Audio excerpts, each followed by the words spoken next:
नमस्कार, आप देख रहे हैं अपना बिहार और मैं हूं आपके साथ सुकन्या सिंह। अयोध्या में राम मंदिर को लेकर सदियों का इंतजार खत्म हुआ। पीएम मोदी ने राम जन्मभूमि पर मंदिर की आधारशिला रखकर नया इतिहास रच दिया, जिसका युगों युगों से इंतजार था। वो अब जाकर सदियों का इंतजार पूरा हुआ। आपकी टीवी स्क्रीन पर 5 तस्वीरें हम आपको दिखा रहे हैं। ये महज तस्वीरें नहीं, बल्कि युग युगांतर तक के लिए वो पूंजी है जिसे सैकड़ों साल बाद सनातन धर्म ने पाई है। तीसरी तस्वीर सबसे प्रमुख है क्योंकि ये राम मंदिर निर्माण के लिए हुए भूमि पूजन से जुड़ी है। चलिए एक एक करके सभी तस्वीरों के बारे में समझते हैं। पहली तस्वीर जब पीएम मोदी रामलला के दर पर पहुंचे थे तब की है। वे उनके सामने दंडवत हो गए। पीएम मोदी ने रामलला को साष्टांग प्रणाम किया। वहीं दूसरी तस्वीर में पीएम मोदी ने रामलला की पूजा की और मंदिर की परिक्रमा की। तीसरी तस्वीर भूमि पूजन की है, जहां 17 लोगों के साथ यज्ञ वेदी पर बैठकर पीएम मोदी ने भूमि पूजन की। वहीं चौथी तस्वीर पीएम मोदी की हनुमानगढ़ी में पहली पूजा की है, जबकि 5वीं तस्वीर इतिहास बनते देख रही पीएम मोदी की मां हीराबेन मोदी की है, जो टीवी पर राम मंदिर भूमि पूजन देखकर रामलला को प्रणाम कर रही है। अयोध्या में नया अध्याय हुआ, साष्टांग प्रणाम इसको प्रधानमंत्री नरेंद्र मोदी ने किया। सियावर रामचंद्र की, सियावर रामचंद्र की जय सिया राम, जय सिया राम। आज ये जयघोष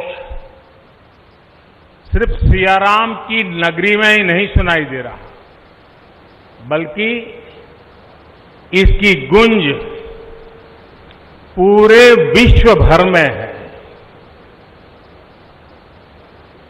सभी देशवासियों को और विश्व भर में फैले करोड़ों करोड़ों भारत भक्तों को, राम भक्तों को आज के इस पवित्र अवसर पर कोटि कोटि बधाई।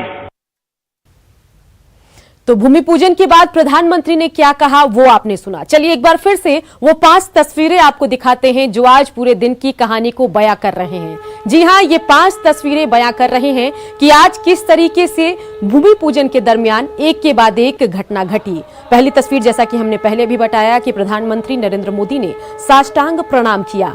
वहीं उसके बाद आप देखिए कि भूमि पूजन की भी तस्वीर है। रामलला की पूजा भी प्रधानमंत्री ने इस मौके पर की और हनुमानगढ़ी में भी प्रधानमंत्री ने पूजा किया। पीएम मोदी की मां इस दरमियान तमाम कार्यक्रम जो टीवी पर दिखाए जा रहे थे उसको देखती नजर आई। तो अयोध्या में नया अध्याय की ये 5 तस्वीरें हम आपको दिखा रहे हैं। तो आज राम जन्मभूमि में राम मंदिर के निर्माण के लिए भूमि पूजन किया गया।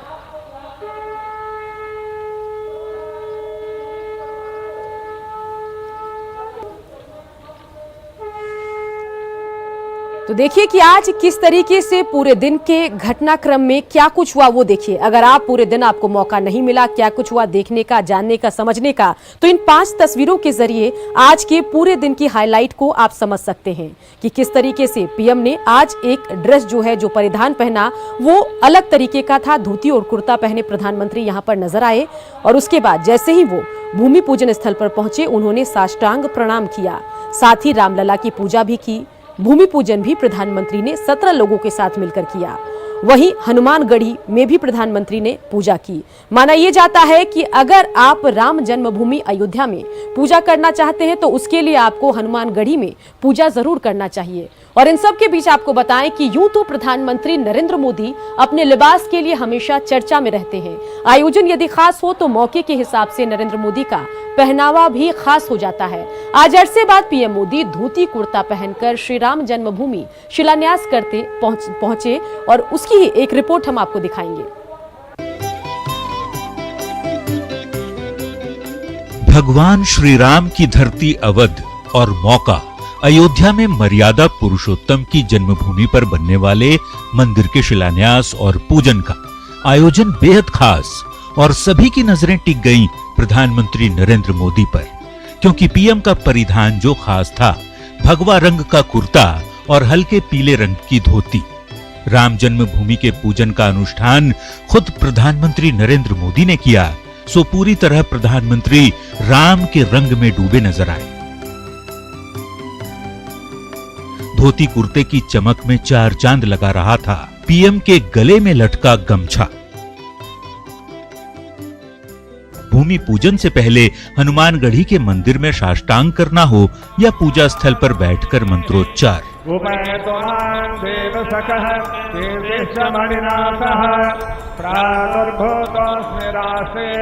अपने परिधान में प्रधानमंत्री बेहद खास नजर आ रहे थे। वैसे पीएम मोदी पहली बार धोती कुर्ता में नजर नहीं आए हैं। जनवरी 2019 में केरल दौरे पर जब पीएम मोदी तिरुवनंतपुरम के भगवान विष्णु के प्रसिद्ध मंदिर पद्मनाभ स्वामी टेम्पल गए तो वहां पर भी वे ऐसे ही ट्रेडिशनल ड्रेस में दिखाई दिए। जबकि दिसंबर 2018 में अंडमान निकोबार के दौरे पर गए पीएम मोदी तब भी साउथ इंडियन ड्रेस में कुछ यूं नजर आए थे। Bureau report, news 18। 500 साल का सपना आज पूरा हो गया। अयोध्या में भगवान श्री राम का मंदिर 2023 में बनकर तैयार होगा, मगर अयोध्या का उत्साह पटना में भी देखने को मिला।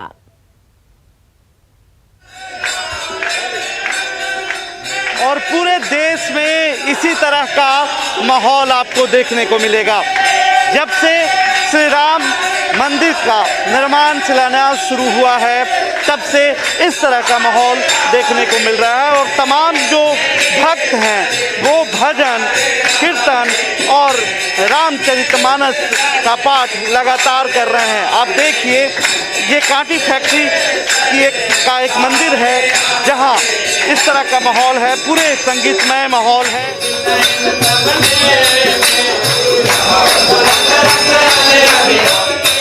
बिहार समेत पूरे देश में इसी तरह का माहौल है।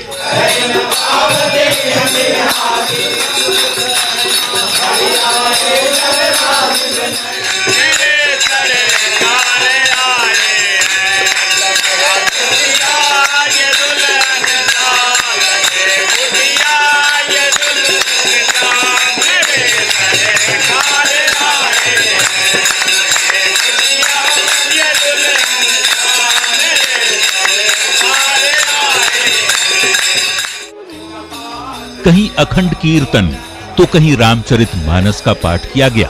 राम भक्तों की जोश हाई है।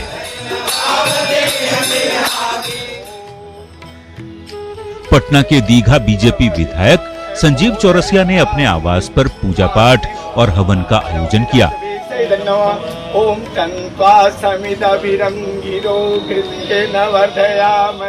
भगवान राम का मंदिर की स्थापना का भूमि पूजन है। ये बहुत ही उत्साह और हर्ष का विषय है। आम जनता पूरा उत्साहित हर्षान्वित है और पूरे विश्व के स्तर पर एक उत्साह का माहौल है और पूरा समरस भाव से काम कर रहे हैं। अयोध्या में राम मंदिर निर्माण को लेकर पूरे देश में उत्साह है। पटना के बांकीपुर विधायक नितिन नवीन सड़कों पर उतर गए।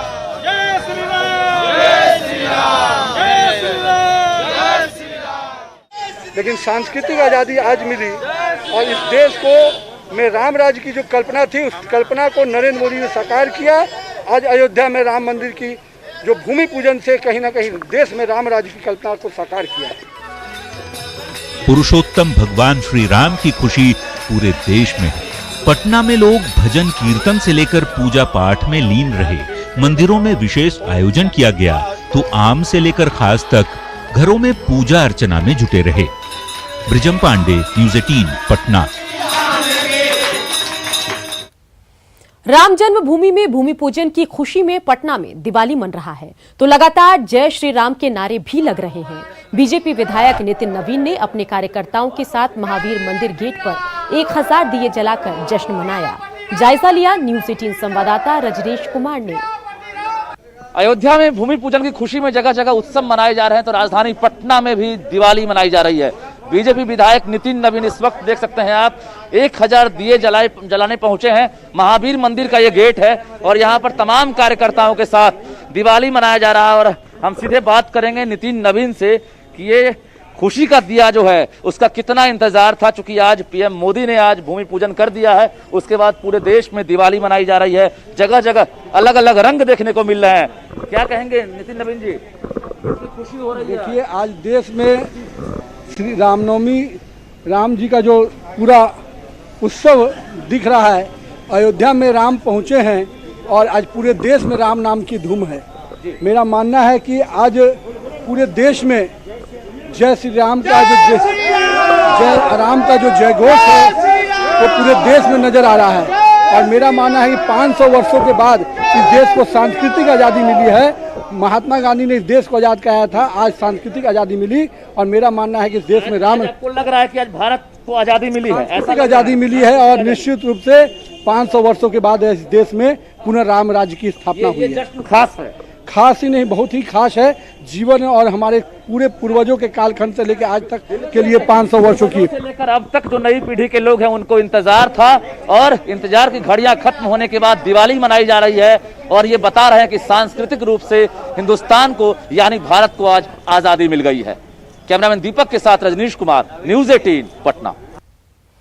तो आज की सबसे बड़ी खबर यह रही कि राम जन्म मंदिर का, जी हां, राम जन्मभूमि पर राम मंदिर का भूमि पूजन तो हुआ ही, लेकिन आज की दूसरी बड़ी खबर की बात करें तो सुशांत सिंह राजपूत केस में आज रिया चक्रवर्ती की याचिका पर सुप्रीम कोर्ट में सुनवाई हुई। दलीलें सरकार के साथ ही रिया और सुशांत के पिता के वकीलों की ओर से दी गई, लेकिन सुप्रीम कोर्ट ने मुंबई पुलिस के रवैये पर नाराजगी जताते हुए महाराष्ट्र सरकार की खूब खिंचाई की। कोर्टरूम में क्या कुछ दलीलें दी गई, रिपोर्ट देखिए।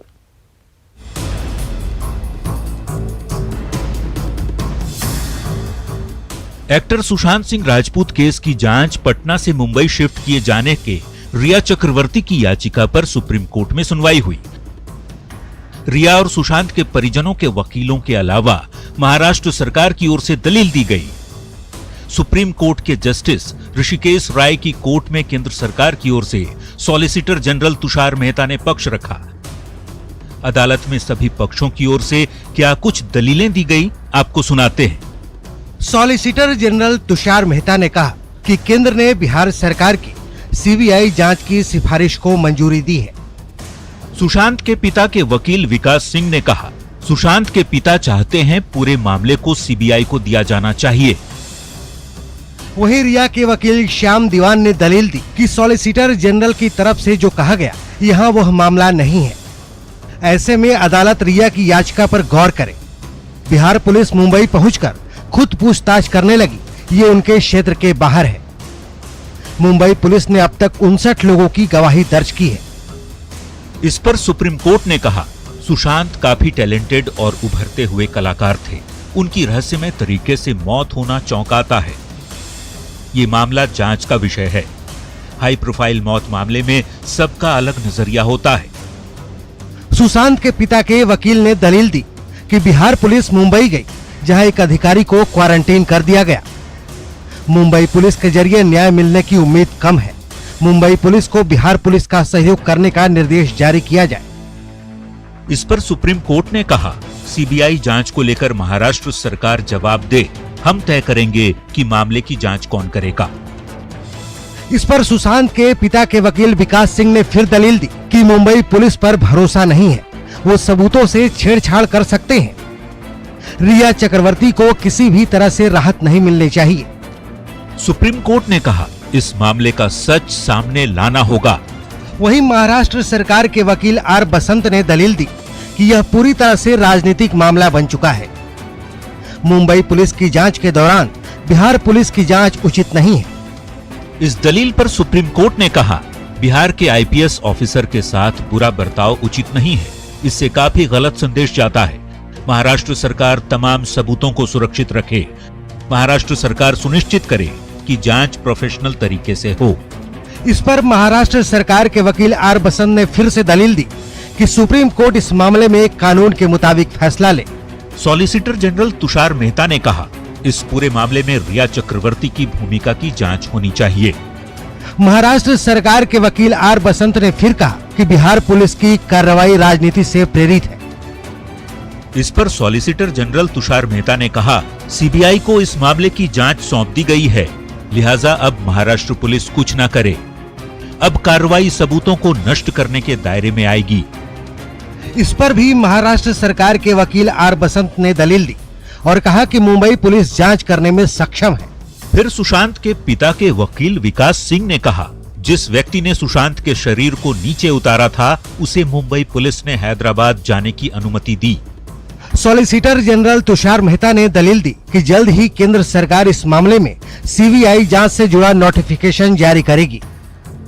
सुप्रीम कोर्ट ने कहा, महाराष्ट्र और बिहार सरकार अब तक की जांच का स्टेटस रिपोर्ट दाखिल करे। 3 दिन के भीतर जवाब दाखिल किया जाए। अगले सप्ताह मामले पर सुनवाई करेंगे। इस पर रिया चक्रवर्ती के वकील श्याम दीवान ने दलील दी कि अगली सुनवाई तक रिया के खिलाफ बिहार पुलिस एक्शन न ले। अंत में सुप्रीम कोर्ट ने कहा, हम चाहते हैं कि सभी वकील यहाँ हैं, सबने आपकी बात सुन ली है, हमें आदेश देने की जरूरत नहीं है। न्यूज़ 18 के लिए दिल्ली से सुशील पांडे के साथ ब्यूरो रिपोर्ट। तो अभी आपने पूरी रिपोर्ट देखी जिसमें सुप्रीम कोर्ट में उभरते हुए सितारे सुशांत सिंह राजपूत मामले में क्या कुछ दलीलें आज दी गई। अब हम बात करेंगे एक ऐसे उभरते हुए राजनेता की जो बिहार की सबसे अहम पार्टी जनता दल यूनाइटेड में दूसरे नंबर की पोजीशन पर एक वक्त पर पहुंच गए थे और राजनीति में रोज उनके बारे में बातें होती थी। लेकिन अगर अभी की स्थिति की हम बात करें तो ऐसा लग रहा है कि अरसा गुजर गया उनका नाम सुने हुए। जी हां, हम बात कर रहे हैं प्रशांत किशोर यानी पीके की, जिसे जेडीयू ने अपनी पार्टी से निकाल दिया था। पार्टी से निकाले जाने के बाद प्रशांत किशोर ने पटना के एग्जीबिशन रोड में आईपैक बड़ा कार्यालय खोला था। उन्होंने ये दावा किया था कि बिहार की सियासत में बड़ा परिवर्तन करेंगे, 10 लाख युवाओं को अपने खास कार्यक्रम बात बिहार की से जोड़ेंगे। लेकिन प्रशांत के ये बड़े बड़े दावे हवा में उड़ते नजर आ रहे हैं। अब उनके पटना के कार्यालय में ताला लटका हुआ है। महीनों से कार्यालय में ताला लगा हुआ है, कोई झांकने वाला तक नहीं। दरअसल प्रशांत किशोर को जब बिहार की सियासत में किसी भी पार्टी से कोई तवज्जो नहीं मिली तो उन्होंने अपना बोरिया बिस्तर समेटना ही बेहतर समझा। पटना के कार्यालय का क्या हाल है, इसका जायजा लिया न्यूज़ 18 संवाददाता आनंद अमृतराज ने। पीके यानी प्रशांत किशोर ने बिहार से अपना बोरिया बिस्तर समेट लिया है। ये हम यूं ही नहीं कर रहे हैं। हम इस वक्त आपको तस्वीर दिखा रहे हैं जो एग्जीबिशन रोड में उनका कार्यालय था आईपैक। जो आप तस्वीर देख रहे हैं ये आईपैक कार्यालय की है और इस कार्यालय के बाहर ताला लटका हुआ है। और पिछले कई दिनों से, यानी कि कुछ कहें तो कुछ महीनों से कार्यालय में ताला लटका हुआ है और कार्यालय में कोई भी लोग नहीं है। प्रशांत किशोर ने इसी कार्यालय में इस साल के शुरुआत में कहा था कि वो युवाओं को अपने साथ जोड़ेंगे और 10 लाख युवा उनके आईपैक संस्था से जुड़ेंगे जो बिहार के विकास के लिए काम करेंगे। और उन्होंने कहा था कि वो युवाओं को जोड़ने के साथ राजनीति में अपनी महत्वपूर्ण भूमिका भी निभाएंगे। और जाहिर सी बात है तब काफ़ी चर्चा हुई थी।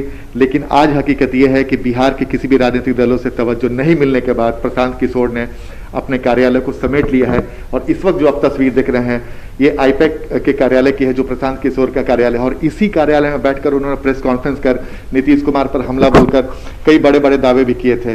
लेकिन आज परिस्थितियां ये है कि आज उनके कार्यालय में ताला लटका हुआ है और प्रशांत किशोर की तमाम गतिविधियां बंद है। न प्रशांत किशोर का कोई बयान आ रहा है, न ही उनके संस्था की तरफ से कोई जानकारी मिल रही है। हमने कोशिश भी की थी 1-2 लोगों से फोन कर जानकारी लेने की, लेकिन कोई जानकारी नहीं मिला। और हम एक बार फिर से आपको तस्वीर दिखा रहे हैं आईपैक संस्था की कि यही वो कार्यालय है जहां पे प्रशांत किशोर ने बैठकर बड़े बड़े दावे किए थे। लेकिन फिलहाल असलियत यही है कि प्रशांत किशोर का कार्यालय बंद है और इसमें कोई भी लोग नजर नहीं आ रहे हैं। और प्रशांत किशोर ने जो दावा किया था बात बिहार की शुरू करने की, जिससे 10 लाख युवाओं को जोड़ने की बात कही थी, बिहार में की राजनीति में एक नई दिशा देने की बात कही थी, वो तमाम दावे खोखले साबित हो गए। और फिलहाल जो तस्वीर है वो साफ साफ इशारा कर रही है कि प्रशांत किशोर का जो बोरिया बिस्तर है वो बिहार से समेटा जा चुका है और फिलहाल उनके कार्यालय में ताला लटक गया है। और फिलहाल न प्रशांत किशोर की कोई खबर, न ही प्रशांत किशोर की तरफ से कोई बयान या ट्वीट सामने आ रहे हैं। कैमरामैन सुबोध के साथ आनंद अमृतराज, न्यूज़ 18 नेटवर्क, पटना। तो हमारे सहयोगी की रिपोर्ट में आपने देखा प्रशांत किशोर का कार्यालय जिसमें ताला लटका हुआ है। जी हां, ये वही प्रशांत किशोर हैं जो एक दौर में जेडीयू में नंबर 2 की पोजीशन रखते थे। चलिए अब बात करते हैं जेडीयू के नंबर 1 सबसे बड़े नेता नीतीश कुमार की। जी हां, हम बात कर रहे हैं मुख्यमंत्री नीतीश कुमार की, जिन्होंने आज हवाई सर्वेक्षण कर दरभंगा जिला के बाढ़ प्रभावित इलाकों का जायजा लिया। इसके बाद वे दरभंगा सदर प्रखंड के शीशो पश्चिमी पंचायत पहुंचे। यहाँ के मिडिल स्कूल मखनाही में बनाए गए बाढ़ प्रभावित परिवारों के भोजन, रहने का इंतजाम और मेडिकल सुविधाओं का जायजा लिया। मिडिल स्कूल मखनाही के 8 कमरों में 14 बाढ़ प्रभावित परिवार के 56 लोग रह गए हैं। यहाँ पर मुख्यमंत्री ने सभी जगहों का खुद से मुआयना किया, साथ ही बच्चों को बिस्कुट भी दिया और हालचाल जाना। करीब 10 मिनट तक रहने के बाद वो वहां से चले गए। बता दें कि हाल के दिनों में दरभंगा सबसे ज्यादा बाढ़ प्रभावित इलाका है।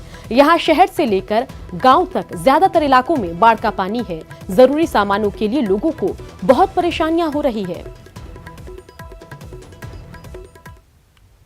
देखते रहिए न्यूज़ 18 बिहार झारखंड, क्योंकि लगातार चलता रहेगा खबरों का सफर।